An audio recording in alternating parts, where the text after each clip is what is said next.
Bismillahirrahmanirrahim. Assalamualaikum warahmatullahi wabarakatuh. Selamat pagi menjelang siang. Salam sejahtera untuk kita semua. Alhamdulillahirabbil alamin. Wassalatu wassalamu ala sayyidina Muhammadin wa ala alihi washabbihi ajmain, amma ba'du. Yang saya hormati, saya banggakan dan juga saya cintai Ketua PKW Provinsi Banten, Ibu Hajah Aderosi Herenisa beserta jajaran pengurus.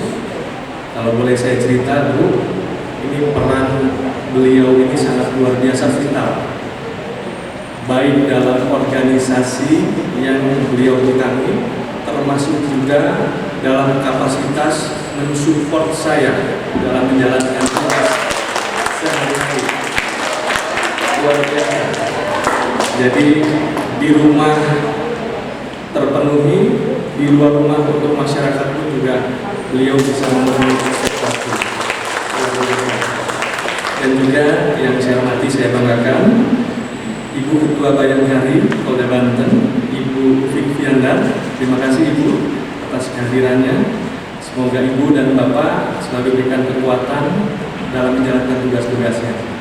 Karena kalau Polda itu, Pak Kapolda, beliau itu yang langsung turun di lapangan dalam kondisi apapun, menghadapi tadi dalam konteks pandemi COVID-19, pelaksanaan protokol kesehatan, bahkan kemarin dalam konteks tadi Omnibus Law terkait UMK. Luar biasa, Polda Banten sangat membantu pemerintah Provinsi Banten tadi untuk menjaga kondisi keamanan. Terima kasih. Yang saya hormati Ketua Jala Senatri, Ibu Julatifah Budi Imanto. Terima kasih atas kehadirannya Ibu. Dan juga yang saya hormati Ketua PKK atau yang mewakili Ibu. Dan juga yang saya hormati Ketua DWP Banten atau yang mewakili. Dan juga yang saya hormati di sini, saya juga didampingi oleh salah satu kepala dinas yang memiliki ketangguhan yang sangat luar biasa. Jadi ini salah satu perempuan tangguh di Provinsi Banten juga, Ibu Kepala Dinas PPKK. Kenapa tangguh, Bu? Tangguh karena kuat kalau dimarahin oleh pimpinan. Ya, kalau salah, kalau ada programnya yang tidak betul-betul maksimal, tapi kan itu untuk memberikan perbaikan ke depan. Tapi yang marah-marah mudah-mudahan dimaafkan ya Bu ya. Kalau Pak Wagub gimana? Alhamdulillah. Soalnya tadi curhat, sebelum saya naik curhat untuk Pak Wagub, saya selalu dimarahin terus, tapi enggak. Bukan memarahi, tapi dinasehati untuk lebih berbuat dalam kapasitas tadi kebaikan untuk masyarakat. Dan juga yang saya hormati pimpinan organisasi wanita atau yang mewakili dan juga hadirin undangan yang berbahagia. Pertama-tama tentu bersyukur kepada Allah Subhanahu wa taala, Tuhan yang Maha Esa. Alhamdulillah pada hari ini kita dapat bersilaturahmi, berkumpul, bermuajahah. Walaupun dalam konteks tadi kita dalam menghadapi pandemi COVID-19, kita masih bisa melakukan silaturahmi ini untuk penguatan tadi pemberdayaan gender di Provinsi Banten dalam rangkaian HUT PKW yang ke-17. Bapak Ibu hadirin yang saya hormati, saya banggakan. Pertama tentu saya mewakili pemerintah Provinsi Banten mengucapkan selamat hari jadi BKW yang ke-17 bagi BKW Provinsi Banten. Kami berharap bahwa di usia yang ke-17 tahun ini BKW dapat menjadi mitra yang betul-betul sangat strategis dan konkret untuk membantu pemerintah Provinsi Banten baik dalam melaksanakan pembangunan dan juga dalam kaitan penguatan pemberdayaan gender yang ada di Provinsi Banten. Perlu kita ketahui bersama bahwa pemberdayaan gender atau pengaruh utama gender ini juga menjadi salah satu target dari SDGs yang memang menjadi salah satu ketentuan bagi setiap daerah, wilayah, bahkan negara untuk menguatkan peran perempuan di segala bidang, baik bidang politik, ekonomi, dan juga publik. Dan kami berharap dan percaya bahwa selama ini BKW PKOW juga sudah memberikan kontribusi yang positif untuk bagaimana menguatkan tadi pembangunan dan pemberdayaan gender yang ada di Provinsi Banten. Tadi Bu Ketua, Mbak Dewosi juga sudah menyebutkan bahwa memang betul pemerintah Provinsi Banten itu yang pertama memiliki Perda Pengarusutamaan Gender se-Indonesia. Ini termaktub dalam Perda nomor 5 tahun 2008, nomor 8 tahun 2005. Nah, ini merupakan salah satu terobosan dan juga gagasan yang memang dalam kapasitas program proyeksi perencanaan pembangunan daerah di Provinsi Banten ini dalam kaitan keterlibatan perempuan kesetaraan gender ini sangat diutamakan.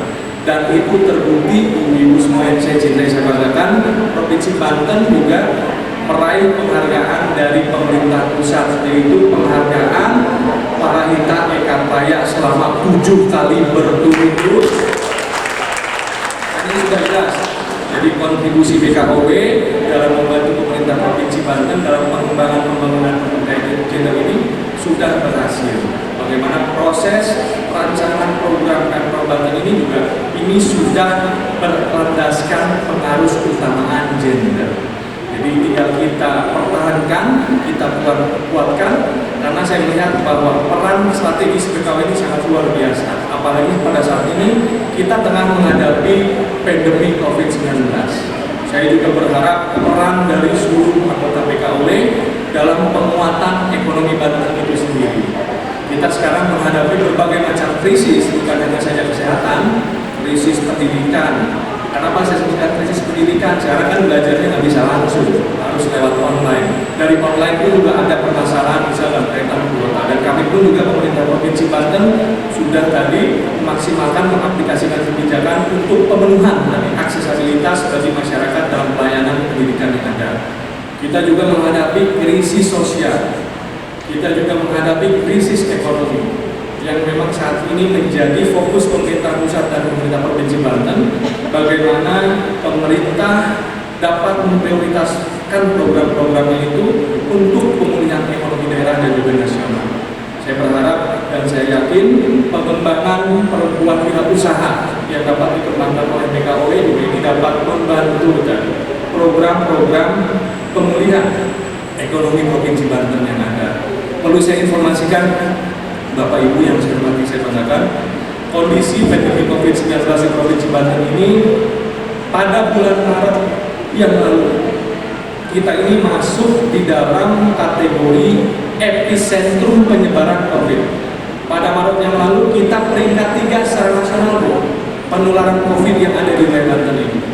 Tapi alhamdulillah berkat kerjasama baik pemerintah daerah, aparatur keamanan, masyarakat, stakeholder, tokoh agama, tokoh masyarakat, pada bulan November ini kita sudah keluar dari epicentrum tersebut. Padahal kita menjadi daerah penyangga ibu kota yang berbatasan langsung dengan DKI Jakarta yang memang pada proses kondisi saat ini DKI Jakarta adalah menjadi epicentrum penyebaran COVID. Nah, pada bulan November ini kita sudah keluar hingga tingkat 14 secara nasional. Ada kabarnya juga Bu, walaupun kondisinya di setiap daerah 4 kabupaten kota ini tidak ada yang zona kuning sekarang. Hati-hati, semuanya masuk di zona orange, bahkan kota Cilegon kembali masuk di zona merah. Dari data terakhir pada tanggal 18 November kemarin.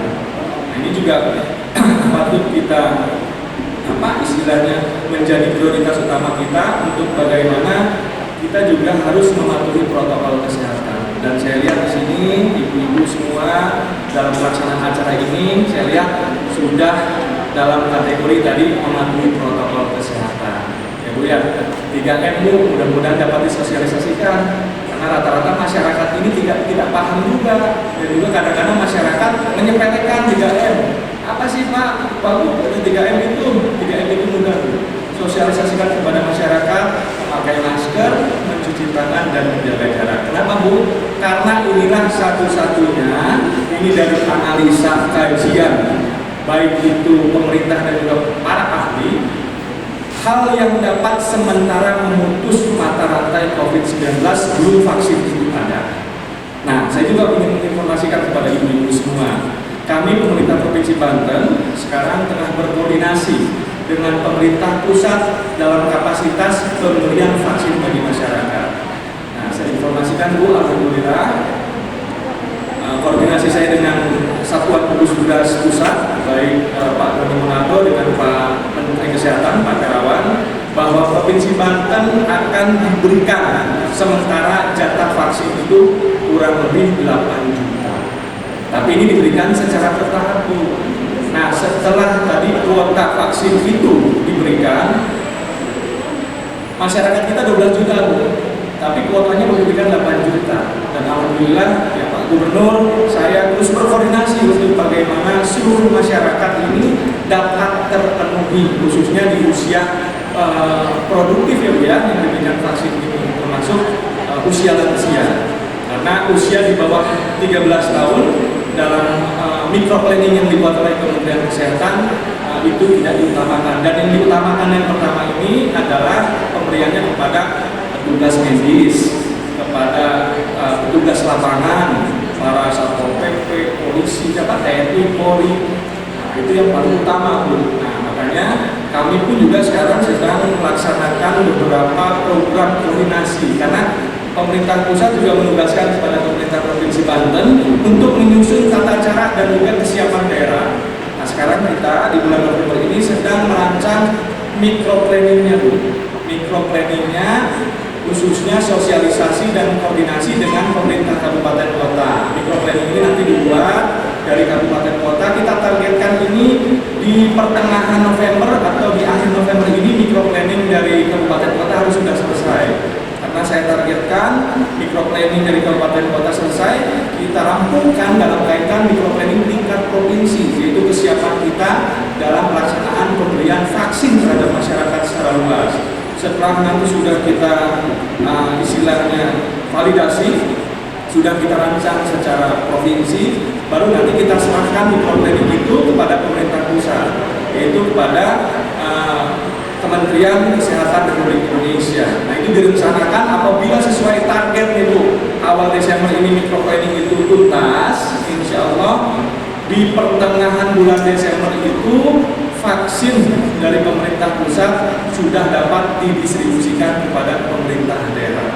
Ya, ini juga perlu diketahui ya Bu ya, kami pemerintah Provinsi Banten, saya dengan Pak Gubernur sedang bekerja keras untuk bagaimana tadi dapat memberikan tadi aksesibilitas dalam pelayanan kesehatan bagi masyarakat Banten. Nah, apabila nanti pertengahan Desember ini sudah bisa didistribusikan, microplanning dan kesiapan kita sudah bisa, insya Allah di akhir Desember ataupun di bulan Januari vaksin ini sudah bisa diberikan kepada masyarakat. Nah, kesiapan itu juga kan kita harus menyiapkan tempatnya, tidak bisa sembarangan, menyiapkan tenaga medisnya juga tidak bisa sembarangan. Pusat-pusat Yankes dan juga puskesmas yang memang memiliki tadi fasilitas yang layak untuk memberikan vaksin tersebut kepada masyarakat. Jadi saya mohon doanya juga kepada ibu-ibu semua agar target-target ini bisa kita capai dan kita penuhi bagi masyarakat Banten. Karena saya yakin doa ibu ini sangat dijabah oleh Allah Subhanahu wa taala. Ya, bahkan kalau kita fokus untuk bagaimana kita dapat keluar dari kondisi pandemi COVID-19. Jadi dalam istilah Pak Kapolda juga sangat luar biasa, Pak Danrem luar biasa, dan seluruh stakeholder tokoh masyarakat luar biasa. Kami pun pemerintah Provinsi Banten bekerja keras sekuat tenaga untuk dapat tadi memberikan fasilitas yang terbaik bagi masyarakat Banten. Bapak Ibu hadirin yang saya hormati, saya banggakan. Sekali lagi saya laturkan dan ucapkan dirgahayu BKW Provinsi Banten yang ke-17. Semoga BKW bisa semakin jaya dan dapat memberikan kontribusi positif dalam kaitan pembangunan dan juga pemberdayaan gender di Provinsi Banten. Sekali lagi, mohon tepuk tangan untuk ibu-ibu semua. Selamat ulang tahun dan sukses selalu, dan jangan lupa jaga kesehatan dan juga mematuhi protokol kesehatan. Saya lupa juga, karena kita juga sudah menyusun perdanya Bu, perda protokol kesehatan, jadi hati-hati nanti sama Pak Kapolda, sama aparat TNI dan juga kita dari Satpol PP Ini juga kita akan tegakkan untuk bagaimana memberikan edukasi kepada masyarakat. Baik, terima kasih atas perhatiannya. Kurang lebihnya saya mohon maaf. Billahi taufiq wal hidayah. Wassalamualaikum warahmatullahi wabarakatuh. Nah, terakhir, kalau tadi Bukan Sintia lihat, kalau saya ingin memberikan pantun untuk PKW, boleh nggak Bu? Kurang kencing suaranya, boleh nggak? Oke, saya coba ya.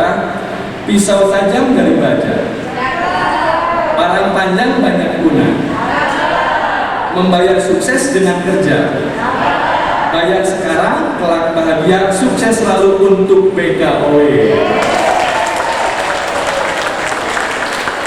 Ada satu lagi, boleh Bu ya? Boleh nggak? Oke, pergi ke Gelodok beli HP Cina, harga miring banyak diskonnya. Bertambah usia BKW tercinta, semoga sehat dan senantiasa bahagia.